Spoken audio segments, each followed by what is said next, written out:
Welcome to business coaching institute. आप सभी साथियों का बिजनेस कोचिंग इंस्टीट्यूट में स्वागत है। साथियों, आज हम लोग लेंस से संबंधित कुछ इम्पोर्टेंट क्वेश्चन करेंगे जो हमारे बोर्ड के एग्ज़ाम की दृष्टि से बहुत ही महत्वपूर्ण होते हैं। ठीक है, तो इससे पहले हमने आपको लेंस के बारे में सारी जानकारियाँ दी है। अगर आप उन जानकारियों को नहीं देखें, अर्थात उन वीडियो को नहीं देखें, तो आप उन वीडियो को ज़रूर देख लें ताकि जो भी इसमें उससे संबंधित चीज़ें आने वाली हैं उन सबको बारे में आपको पहले से जानकारी हो।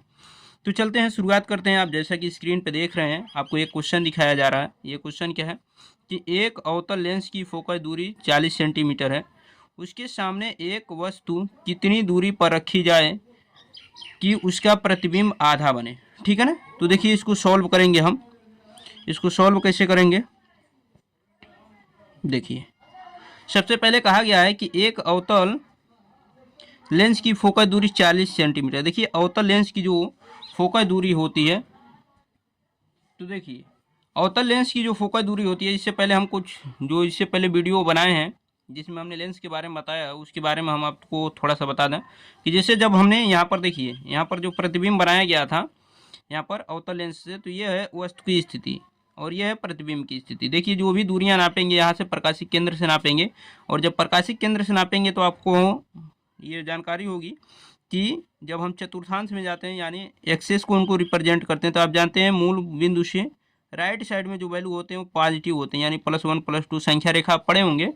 तो जीरो के दाएं साइड में क्या होते हैं, वैल्यू क्या होते हैं, धनात्मक होते हैं, और जीरो के बाएं साइड में क्या होते हैं, ऋणात्मक होते हैं। अर्थात यहाँ से जो पॉइंट होगी, यहाँ से जो इधर के मान होंगे वो माइनस में होंगे, -x एक्सिस पे, और यहाँ से जो इधर होंगे वो +x एक्सिस पे होंगे।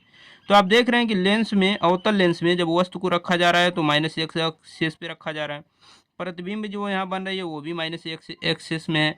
तो इसलिए अवतल लेंस की जो फोकस दूरी होगी, आप यहाँ से देखेंगे प्रकाशिक केंद्र से फोकस के बीच की दूरी, यही फोकस दूरी होती है। तो ये भी देख रहे हैं -x डायरेक्शन में है, तो अवतल लेंस की फोकस दूरी माइनस में होगी, प्रतिबिंब की स्थिति माइनस में होगी यहाँ से यहाँ तक जो है, और वस्तु की स्थिति माइनस में होगी। यानी अवतल लेंस की जो भी चीज़ें होंगी, चाहे वो फोकस दूरी होंगी, चाहे वो कर्ता त्रिज्या होंगी, चाहे वो वस्तु की स्थिति होगी या प्रतिबिंब की स्थिति होगी, वो सारी चीज़ें किस में होंगी, माइनस में होंगी। तो उम्मीद है आपको समझ में आ गया होगा। अब क्वेश्चन की तरफ चलते हैं। तो देखिए क्वेश्चन क्या है कि एक अवतल लेंस की फोकस दूरी 40 सेंटीमीटर है। तो देखिए फोकस दूरी हम क्या लिखेंगे, एफ इक्वल टू क्या लिखेंगे, -40 सेंटीमीटर। ठीक है ना, 40 सेंटीमीटर है। करा उसके सामने एक वस्तु कितनी दूरी पर रखा जाए, कितनी दूरी पर रखा जाए मतलब क्या, u का मान पूछा जा रहा है। ठीक है, सामने कितनी दूरी पर रखा जाए कि उसका प्रतिबिंब आधा बने। प्रतिबिंब कैसा बने, आधा बने, यानी आई जो बने वो वस्तु का क्या बने, हाफ बने, 1/2 यानी वस्तु का क्या बने, हाफ बने। तो यहाँ पर अगर हम I/O भी निकाल लें, O को नीचे लाएं, तो I/O इक्वल टू क्या होगा, 1/2। यानी वस्तु की लंबाई अगर 2 है तो प्रतिबिंब की लंबाई क्या होगी, 1 हो जाएगी। ठीक है, तो यहाँ पर आपसे U का मान पूछा गया है, U का मान। ठीक है ना, कि वस्तु को कहाँ पर रखा जाए कि उसका प्रतिबिंब आधा बने। देखिए U का मान आपको चाहिए तो आप पढ़े होंगे V/U इक्वल टू I/O, ये पढ़े हो, V/U इक्वल टू I/O। अब देखिए V/U इक्वल टू I/O का वैल्यू क्या है, 1/2। ठीक है, अगर क्रॉस मल्टीप्लाई करें 2 का इधर और U का इधर, तो U का वैल्यू क्या आएगा, 2V। U का वैल्यू क्या आएगा, 2V हो जाएगा यहाँ पर U का वैल्यू। अब हमें बताना है, यहाँ से देखिए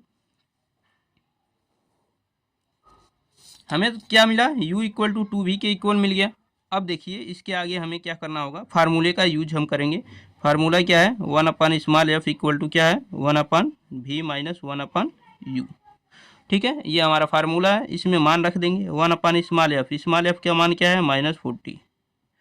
ठीक, इक्वल टू 1/v। v का मान क्या है, v को आप क्या लिख सकते हैं, देखिए आपको u का मान चाहिए, u का मान चाहिए, इसलिए v को आपको हटाना होगा। तो यहाँ पर v का अगर वैल्यू निकालें तो 2 से इधर डिवाइड कर सकते हैं, यानी u/2 इक्वल टू क्या हो जाएगा, v हो जाएगा। ठीक है ना, तो आप क्या कर सकते हैं, v की जगह क्या रखेंगे, u/2 और -1/u। ठीक है, इसको सॉल्व करेंगे तो -1/40 इक्वल टू, ये 2 ऊपर चला जाएगा, 2/u हो जाएगा -1/u। ठीक है। अब आप देख रहे हैं कि यहाँ पर -1/40 इक्वल टू, यहाँ पर दोनों का क्या है कि डिनोमिनेटर क्या है, इक्वल है।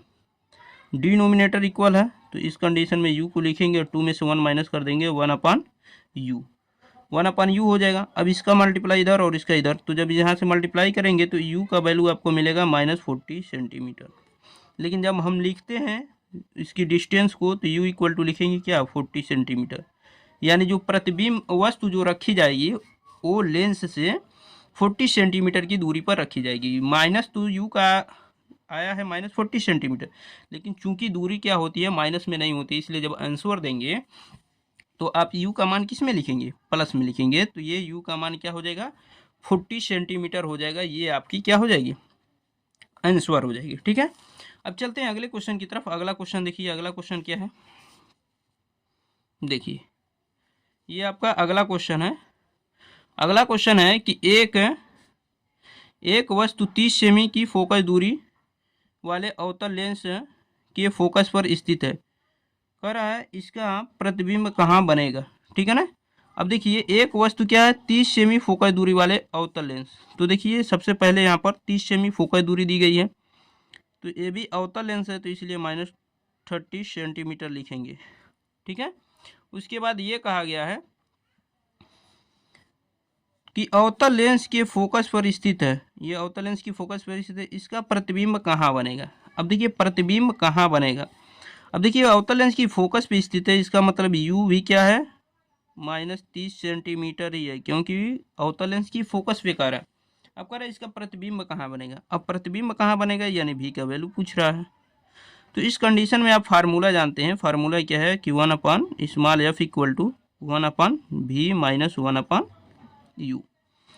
अब जो मान जाना है उसको रख दीजिए। देखिए आपको 1/f का मान दिया गया -30, 1/v माइनस 1/u का मान क्या दिया गया, -30। ठीक है ना। अब ये ऊपर जाएंगे तो -1/30, ठीक है, इक्वल टू ये माइनस माइनस प्लस हो जाएंगे, 1/v प्लस 1/30। ठीक है। अब देखिए हम इधर सॉल्व करते हैं। देखिए 1/30 को जब इधर लाएंगे तो देखिए 1/v इक्वल टू क्या मिलेगा आपको, 1/v इक्वल टू ये इधर आएगा तो क्या आएगा, -1/30 पहले से ही है, और ये भी इधर आ जाएगा तो क्या आएगा, -1/30। ठीक है। जब दोनों का देखिए डिनोमिनेटर इक्वल है तो -1 -1 -2/30 हो जाएंगे। कैंसिल कर दीजिए, 2 1 जा 2 और 2 से ये 50 चांस में, ये 1/v। जब क्रॉस मल्टीप्लाई करेंगे v का 50 का 1 में और v का -1 में, तो यहाँ से v का जो वैल्यू आएगा वो -50 आएगा। ठीक है ना। लेकिन v का वैल्यू किस में लिखेंगे, +50 सेंटीमीटर में लिखेंगे। ठीक है ना। तो v का वैल्यू जो होगा वो +50 सेंटीमीटर। अभी हमने बताया कि डिस्टेंस कोई भी हो उसे आप जब आंसर लिखेंगे तो उस कंडीशन में आप माइनस में नहीं लिखेंगे, क्योंकि आप यहाँ पर सवाल देख रहे हैं कि एक वस्तु 30 सेमी फोकस दूरी वाले, ऐसा नहीं कहा गया है कि -30 सेमी फोकस दूरी वाले। ठीक है ना। तो इस बात का ध्यान रखिएगा। अब चलते हैं कुछ अगले क्वेश्चन की तरफ। अगला क्वेश्चन देखेंगे। देखिए अगला क्वेश्चन क्या है कि एक लेंस की क्षमता +2 डायोप्टर है। इस लेंस की फोकस दूरी ज्ञात कीजिए यदि यह लेंस किस प्रकार का होगा। ठीक है।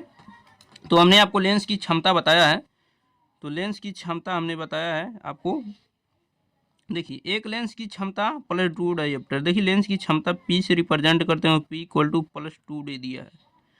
ठीक है ना। D का मतलब डायोप्टर। ठीक। कह रहा है लेंस की फोकस दूरी बताइए, तो देखिए लेंस की फोकस दूरी आपको बतानी है, f का वैल्यू पूछ रहा है। तो हमने आपको पढ़ाया है कि P इक्वल टू 1/f जब फोकस दूरी में हो, और P इक्वल टू 100/f जब फोकस दूरी सेंटीमीटर में हो। तो हम इसी का यूज करते हैं, P equal to 100/f centimetre के लिए। यहाँ से जब सॉल्व करेंगे तो आपको क्या मिला है, आपको P का वैल्यू मिला है, f का वैल्यू चाहिए। तो यहाँ पर P का वैल्यू क्या है, 2 इक्वल टू 100/f। अब 2 1 जा 2 और 2 से इसको कैंसिल करेंगे 50 चांस में।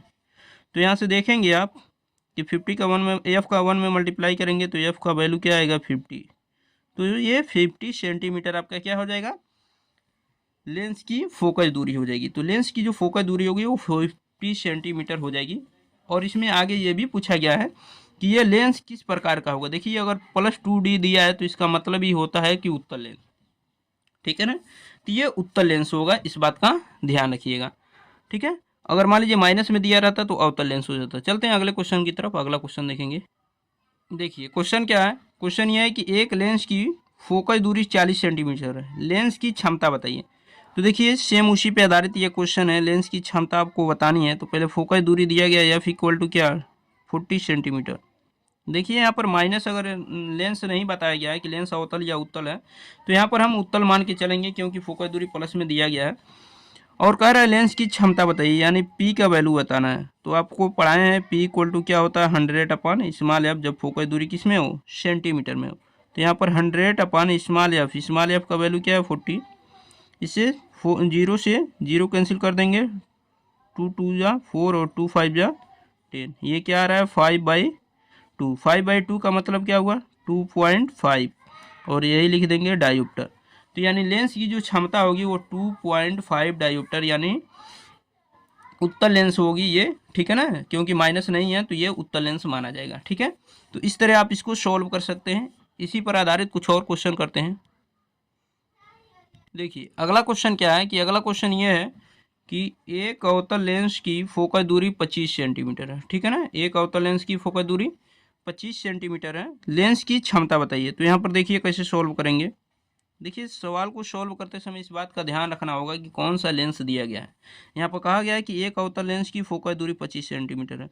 अब अवतल लेंस की फोकस दूरी जो होती है वो किस में होती है, माइनस में होती है। क्यों होती है इसका भी रीज़न हमने बताया है। तो ये -25 सेंटीमीटर। अब कह रहा है कि लेंस की क्षमता बताइए, P का वैल्यू बताना है, ठीक है। तो आपको फार्मूला बताया गया है P इक्वल टू 100/स्मॉल एफ, जब फोकस दूरी किस में हो, सेंटीमीटर में हो। तो P इक्वल टू 100/स्मॉल एफ, ये 100 हो गया। स्मॉल एफ का मान क्या है -25। 25 से इसको कैंसिल करेंगे, 4 चांस में कैंसिल हो जाएगा, लेकिन ये माइनस जब ऊपर भेजेंगे तो आएगा -4। यानी P की जो वैल्यू होगी वो -4D। डी का मतलब डायोप्टर, यानी जो लेंस की जो क्षमता होगी वो -4D यानी -4 डायोप्टर होगी। तो इस प्रकार आप क्या कर सकते हैं कि जो भी लेंस से संबंधित सवाल होंगे आप उनको आसानी से सोल्व कर सकते हैं, ठीक है। इसी प्रकार और भी क्वेश्चन होंगे जिनको हम इस पे करा देंगे। वीडियो ज़्यादा लंबा हो जाएगा, इसलिए हम वीडियो को यहीं पे समाप्त करते हैं। वीडियो कैसा लगा आप लोग कमेंट बॉक्स में ज़रूर बताइएगा, और जो भी लोग चैनल पे नए हो वो चैनल को सब्सक्राइब करें। मिलते हैं नेक्स्ट वीडियो में, तब तक के लिए अपना ख्याल रखिए। धन्यवाद।